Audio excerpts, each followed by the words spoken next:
This video is an update to explain some new features released in Lightroom Classic version 12, which came out in October 2022.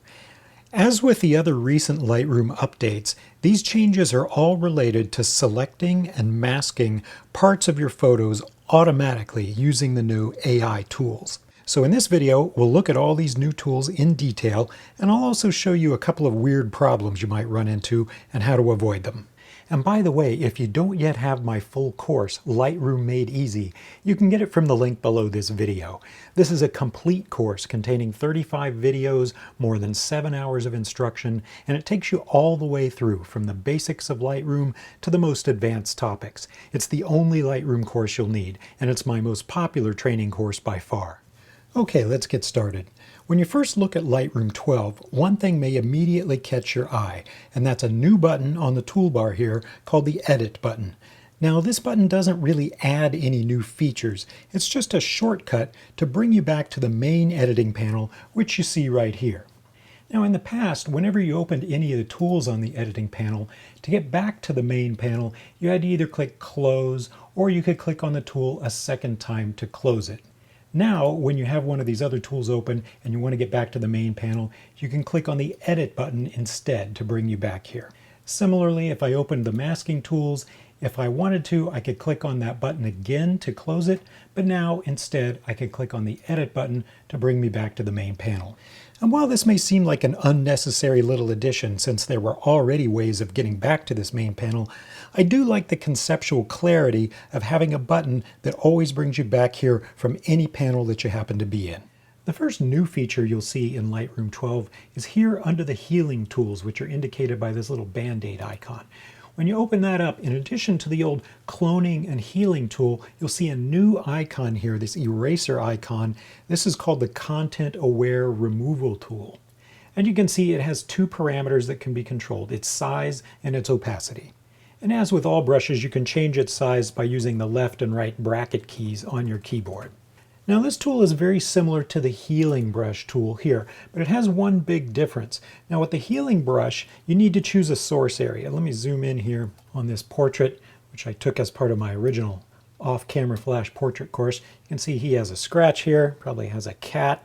With the healing brush, when you mark an area that you want to replace, you choose a source area that the program is going to draw from to do the replacement. I'm going to delete this now to show the difference with the new Content Aware Removal tool. Now, with the Content Aware Removal, when you paint over something that you want to replace, you don't have to choose a source area. Lightroom just figures it out on its own. And it's not actually literally choosing a source the way the healing brush does. It creates new pixels using some background content-aware AI thinking that they've imported from Photoshop and now exists in Lightroom. Now, if you don't like what it did, you can always click this refresh button to make it resample it. And you can see the subtle little change each time I click refresh here. Refresh, refresh.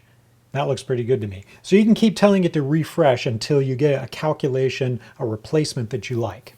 And if you're still not getting a result that you like, you can look at this little hint here which says to use Command or Control if you're on a PC to drag on the photo to select a custom source. So if I want, on my Mac, I'm going to hold Command, you would hold Control if you're on a PC. And if I wanted to say, do it from this area right here, and it gives me little crosshairs, and I can pick a source, and then it'll do its healing using that particular source. But usually I don't need to do that because it figures it out pretty well on its own.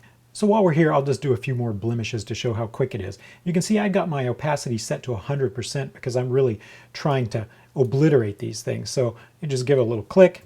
And if you don't like seeing that pin, you can either take your mouse off the photo and then the pins get hidden, or you can use the H key on your keyboard, which tells it hide, H for hide, and you can toggle them on and off. Just don't forget when you use the H key to hide them that if you can't find them later, it's probably because you got the H key toggled and it's hiding all your little pins. This is the most common question I get about Lightroom by email. Almost every week somebody is writing me saying, I can't find my healing brush tool. And it's because they toggled the H key and the pins disappeared and now they can't see them. So I'm actually going to toggle it off so I don't see all the little pins and then just do some replacement with the tool, and you can see how quickly it just fixes things. make it a little smaller here. And you just paint over little things that you don't like the look of. And if any of them don't look quite the way you want, you just go refresh until it does look the way you want. And you just go very quickly. Now, I'll show you one example. I'll diminish these wrinkles a little bit. Now, if I wanted to make it entirely go away, I've got my opacity set to 100%. I could just get rid of a wrinkle like this. Boom, gone. But let's say I didn't want to make it go away 100%. Well, I could just come to the opacity, dial it down. I could do it after the fact. I'll take it down just, so it's a little bit reduced. Let's say I want to go do one of these other ones now. Let's say I want it to be 50% or approximately reduced. I could do this one right here. And it's not quite gone because the opacity is set to 50. And if I want it all the way gone, I could crank it up. You can do it before or after the operation. So I think this new tool is very smart and very fast, and I think I'll be using it a lot more than the old healing brush for things like retouching blemishes on portraits. It's just super quick and easy. Now, the other thing this new content-aware removal tool is great for is dust spots. If you've got pieces of dust on your sensor and then you get these spots on your photos. Now, at first glance on this photo from Burning Man, you may not see the dust spots, but that's why we have this Visualize Spots tool down at the bottom. So this appears when the content removal tool is selected. We get this Visualize Spots checkbox, and if you check that box, it puts on this high contrast mode, and by moving the little slider, you can look around for dust spots. And sure enough, when I push it way up, I can see 2 dust spots up here in the sky, right there and there. Now, to repair them, you can either do it in this mode or you can do it in the regular viewing mode. I'll do one each. So in this mode, I'll make my brush a little bigger, and I'll wipe out this dust spot right here. Boom, you can see it fixed it very nicely. And I'll turn off Visualize Spots, and I'll do the second one, which is right here, with it turned off. Voila, dust spot's gone. And the nice thing is, since those tend to occur in the same place on every photo because you've got dust on your sensor and it's just there every time, once you locate these, you can sync this change to all the photos in a set. Doesn't matter, it could be 2, it could be 2,000. You can sync it to all the other photos, and I showed how to do that in my previous editing video, and we'll also look at an example later in this video of syncing changes across several photos. Now, another really cool use for this content-aware removal tool is removing power lines. And here's a crazy photo of my friend Eric standing on the roof of his house, and I want to take these power lines out. So since power lines tend to be straight, you don't have to necessarily try to just freehand draw a perfectly straight line. Lightroom will help you. If you want to draw a straight line that's horizontal, you can hold Shift and it'll constrain your tool to moving only horizontally or vertically. And now in this case, these are at a slant, so I can't do that. But what I can do, it'll draw a perfectly straight line at an angle if I go to one end of the line I want to draw, and I hold Shift and click. And then I'll just move my tool over to the right end, and I'm going to hold Shift and click again. Boom. And you can see it took out that power line. Now I think I need to refresh to get it to look, that looks a little more reasonable to me. Now I could just go to the second segment and do that again. I'll Shift click right there, and I'll Shift click right there, and it took it out. And now I'll go to the third segment, and I'll Shift click right there, and I'll Shift click right there. And if I don't like the way it looks, I can refresh until I get a version that looks good to me. Now, I don't know if you noticed the little funny thing here, but it merged these together into one line. Now I'm going to delete it and show you what's really cool. So I noticed that just accidentally the first time I did this, and I went back and tried this. What if I just go to the left end, Shift click here, go to the right end and Shift click here? Is it going to erase these legs? No, it's smart enough. I'm going to refresh to get it to make a better patch. It's smart enough to know I'm trying to remove the line, but not to erase his legs. I think this is brilliant. This is going to make removing power lines from photos so much easier. Let's look at another example. Here's a nice photo from Sedona, Arizona, but it's cluttered up with this speed limit sign and these other little signs down here that make it look kind of junky to me. Now, if you recognize this photo, it's because I used this several years ago when they added content-aware fill to Photoshop, and I showed how I could take out these signs in Photoshop with content-aware fill. But now we've got it in Lightroom, so we don't have to go to Photoshop. So I've got the content-aware eraser selected, and I'll make my brush just a little bigger. And I'm just going to take out this sign first. And I think I'll do the top of the sign separate from the post. It might have an easier time with it. And you can see that's its first attempt. If I don't like what it did, I could refresh. I mean, that looks awesome to me. I'm going to make my tool a little smaller and I'll do the post. I'll come up from the bottom and I'll hide those pins. That looks pretty darn good, but if I didn't like it, I could refresh till it gets a version that I do like. That looks good enough to me. Now I'll just go over and do this little yellow sign right here. Poof, gone. I'll do this stop sign and this other little sign down there. And I like that a lot better, and you see how quick and easy it is with this new content aware removal tool. The second new tool in Lightroom 12 appears under the masking tools, so I'm going to click here to open up the masking panel. And the new item is this button right here to select the background automatically. And if I click it, you can see it selects the background and creates a mask with just the background selected. Now, this is not as big a deal as it might seem because we had an indirect way to do this before. Let me get rid of this. I'm just going to delete all masks, get back to where we were. So in previous versions of Lightroom, they gave us the ability to select the subject. So if I click here and select the subject, I'm just one step away from getting the background. I can go to this mask and invert it, invert, and now I've got the background. So what used to be a two-step indirect process now has its own direct button with the select background option. The biggest change in Lightroom 12 is a new set of options for selecting and masking people. This is a huge change and it brings really powerful improvements for anyone who does portrait editing or event photography or any kind of people photography. And you can see right here at the bottom of the masking panel there's a new section called People, and it has identified a person in this photo. But before we get into the people editing, let me show you a problem you might encounter. If you have older photos of people in your Lightroom catalog, as I do, going all the way back 10 years or more, you might find that Lightroom can't recognize that your photo contains a person at all. For example, here's a photo with an obvious person, but look over here in the People section of the masking panel. It doesn't recognize that there's a person in this photo at all. So what's going on? I was really frustrated by this at first because I have tens of thousands of photos of people where Lightroom was not finding any people in the photos at all. Now the problem is these older photos were imported with what Lightroom calls a previous process version.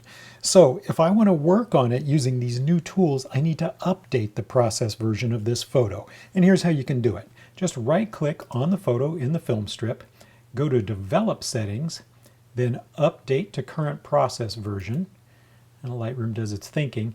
And now I've got Person 1 showing up here in the People panel.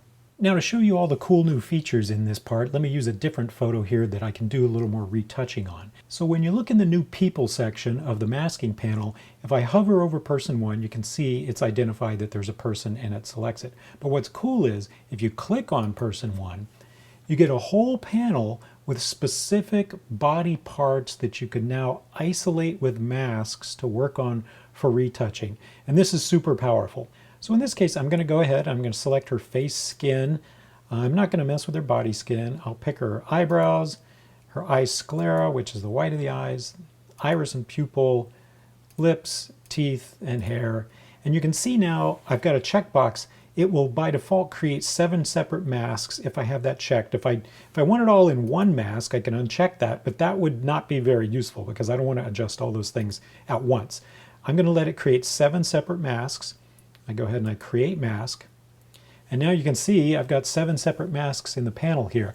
Now you can see the first one is open and in the sub panel it says face skin. Mask number 2 is the eyebrows, number 3 is this eye sclera. I wish it would have that name right at the top level so we didn't have to open them up, but maybe they'll fix that in a future version. Now at this point, all of this is exactly like what we would have had in the recent previous versions of Lightroom if we had gone in and made these masks manually by hand. We could have all these masks if we painted them with a brush or whatever. The big difference now is we didn't have to paint them with a brush. We just let Lightroom do it, and the artificial intelligence just selected these things for us. Huge time saver. So I'll just start with the first one, mask number 1, which is the face skin. And what do we normally do with face skin if we want to soften it a little bit? I might want to reduce the clarity, let's say. Just, if I went really far, she starts looking very plasticky. But, this is the kind of thing on a typical glamour portrait look. You might take the clarity down, maybe take the texture down a little bit. And then we'll go to the eyebrows, and okay, I'll just darken them slightly. Mask number 3, eye sclera. Okay, to the whites of the eyes, we might want to bump it up just a little tiny bit on exposure. You don't want to make people look like a demon if you go too far. And if their eyes are kind of yellow or red, you can take the saturation down a little bit. Again, you don't want to go too far. Iris and pupil. This photo there, it's not very up close, so we won't see this as much, but sometimes it looks good to sort of lighten up the irises a little bit to bring the color out in the eyes, and you can even push the saturation up if it's somebody whose eye color you want to enhance a little bit. And this is a good place to also add a little clarity because it can make the catch lights in the eyes pop a little more by making them sharper. Now the lips. Usually I don't change anything except maybe a little bit of saturation. It's very easy to go crazy if you start trying to add makeup to people. I'll bump up the saturation a little tiny click there. Teeth, similar to the whites of the eyes. You can whiten by going up on exposure. Oh, not that far. Up on exposure. And down on saturation if the teeth are yellowed. And finally the hair. Now, I usually am not trying to change somebody's hair color, but sometimes you might want to add more texture, and I could do that by adding clarity. Let me just really rough it up and you can see. See how that adds a bunch of texture to the hair? Or you can take clarity and texture down if you want to soften the hair and have it fall a little more into the background and not be so noticeable in the photo. So let me hide those pins so we don't have to see those. Now I'll just turn all the masks off at once with this little toggle down here. So there's the before, and there's the after with those little changes. Now, what's super cool is that because these masks were created by the AI and not by hand, I didn't go in and paint each one of these with a brush. The AI figured out what the teeth were and what the eyes were and all that stuff. The really cool thing is that if you have a bunch of photos of the same person, you can automatically sync these changes across all the photos. So take a look here. I've got another photo of her here and here and here, which could all use these similar kind of adjustments. So to sync this across them all, I'm going to go to the first photo and select it. This is the source photo. And then I'm going to shift click on the last one in the set. And that makes these other 3 the targets. And you can see the source photo is the more selected one. It's lighter. And then the other 3 that are selected are going to be the targets of the sync. Now I go to the sync button here. I'm going to let it do the process version in case it needs that. But what I want to get is the masking. You can see these masks 1 through 7 that I just created and modified. I'm going to let it sync all of those. And then I'm going to say synchronize. Now the magic happens. It's going in, it's figuring out what the eyes are and the teeth are in all these different photos, even though they're in different places on each one. And when it's done, let's go take a look. Yep, so her skin's soft, her teeth are whiter, softened, eyes whitened, teeth whitened. So it automatically did that. Imagine what this will do to your portrait retouching workflow. If you've got dozens or hundreds of photos of a person, all you have to do is retouch one and then sync the changes across them all. Okay, I reset this photo to its unretouched state just to show you another little trick in here. So if I open up person 1 and get the list of all the little masks that we can make and improve in here, I'm going to pick these little boxes and make separate masks for all these different parts. Let it create 8 separate masks. Now when we come to edit some of these masks, there are some little shortcuts that Lightroom provides for a few of these tools. This is the one called Face Skin, and previously we did it manually with the sliders here.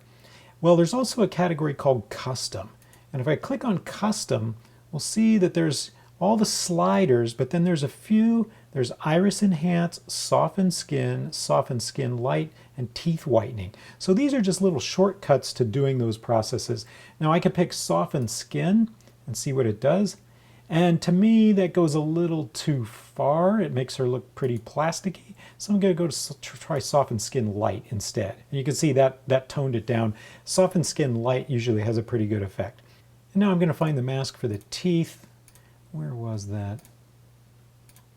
Teeth. And I'm going to go to custom, and you can see there's a setting for just teeth whitening that'll just do it automatically. And that overdid it, but remember we have a slider, so I can turn down the amount and just dial in the amount I want. So those are just a few little shortcuts that apply on a few of these masks to save you having to do it manually with the sliders. You can kind of do it with one click and then adjust it with the amount slider. All right, once again, I've reset this photo to its unretouched state to show you one more shortcut that we have, and that is over under the presets. When you're in the develop module, there are some new presets. Let me scroll down past all the ones that I have bought. There's a new category of presets called adaptive portrait presets. If I open that up, you'll see it's got a few of the things that we saw over in the masking panel.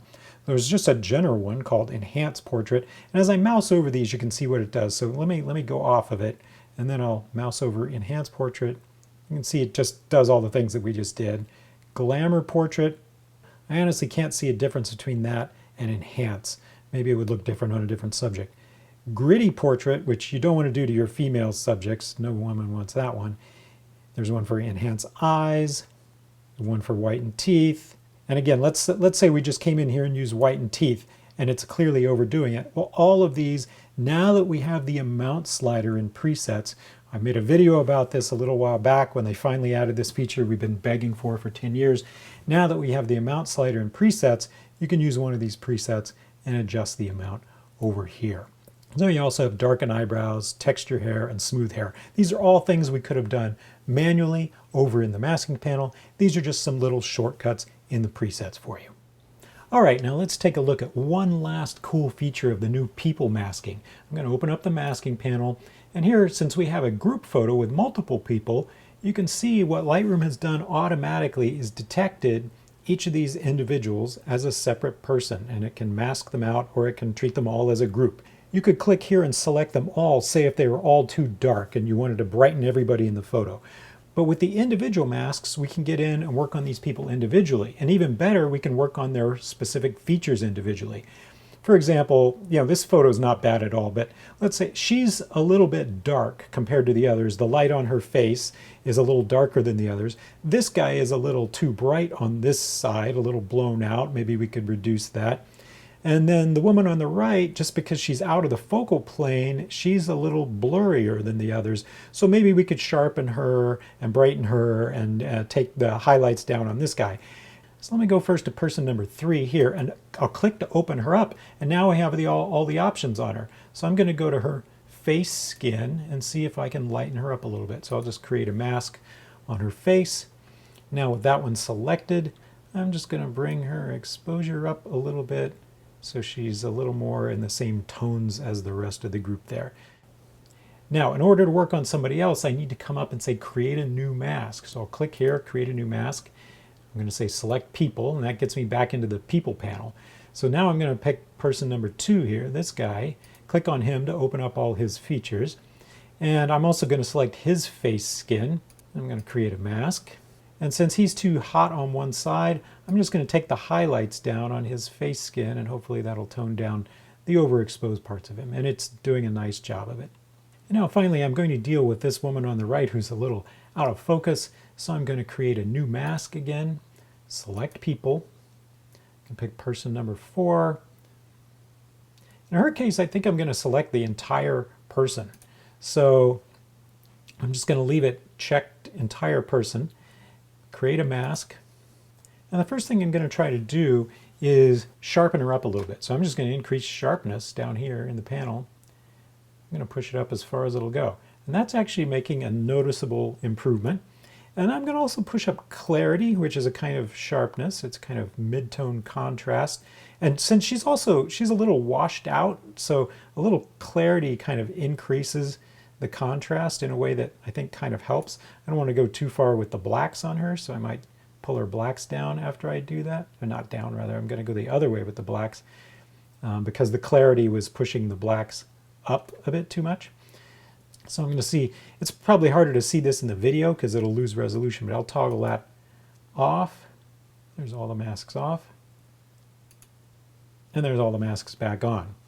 So that's just a little taste of how it works, but I think you can see how useful this could be in group photos where you have a lot of people with different problems going on with each one. Now you can very quickly customize your editing to each specific person. And by the way, if you don't yet have my full course, Lightroom Made Easy, you can get it from the link below this video.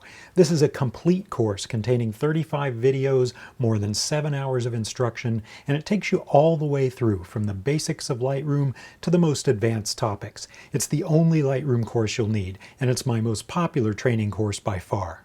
Alright, that's it. I hope you found this video helpful, and I hope you have as much fun as I'm having playing with these new tools.